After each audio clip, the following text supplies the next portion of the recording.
لە دوای دەرکەوتنی لێکەوتەکانی ڕیفراندۆمەوە کەرکووک بە ڕەوشێکدا تێدەپەڕێت کە پێویستی بە یەک هەڵوێستی و یەکگوتاری لایەنە سیاسیەکانی کوردە بۆ ئاساییکردنەوەی.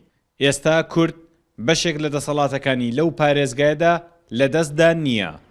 هاوڵاتیان لە گەرمیان داوا دەکەن بەرامبەر بە کەرکووک هێزە سیاسیەکان فرەگوتار نەبن.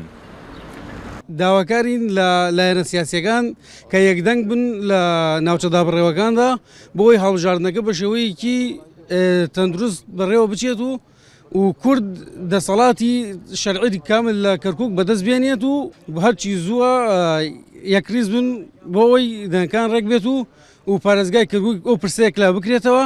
بۆیە داوا لە لایەنانی سەرەوەکەین، لایەنە سیاسیەکانی سەرەوە دەکەین هیچ نەوێت لە ناوچە دابڕاوەکاندا یەکدەنگ بن بۆ ئەوەی ئەو دەنگانەی ناوچە دابڕاوەکانمان لە کیس دەرنەچێت.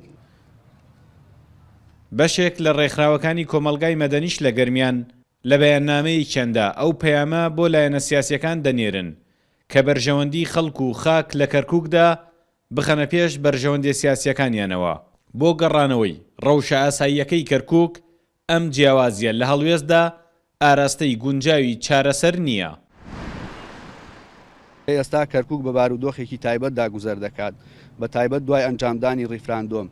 ئێمەی ڕێکخراوەکان کە لە خوارەوە ئینزامان کردووە داواکارین هەرچی زوو ئەنجومەنی پارێزگای کەرکووک کۆ بێتەوە بۆ هەڵبژاردننی پارێزگارێکی نوێ چونکە ئەو مافە لە پشتی کووردە. وای دادەنین بایگۆتکردنی هەڵبژاردن لەلایەن هەندێک لایەنەوە بە زیان دەشێتەوە بۆ کەرکووک.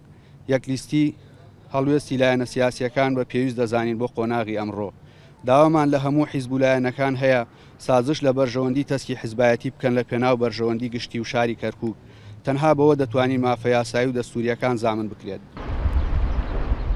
15 ساڵ لە حکوومەتی نوێی بەغداد بە بیانووی جیاواز نەیویستووە پرسی کەرکووک و ناوچە دابڕێنراوەکانی تری کوردستان بە ڕێگای یاسایی و دەستور چارە بکات.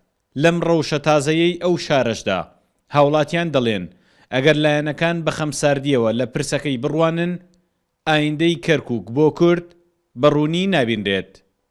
سامان کەریم کورد، سات نیوز، کفری.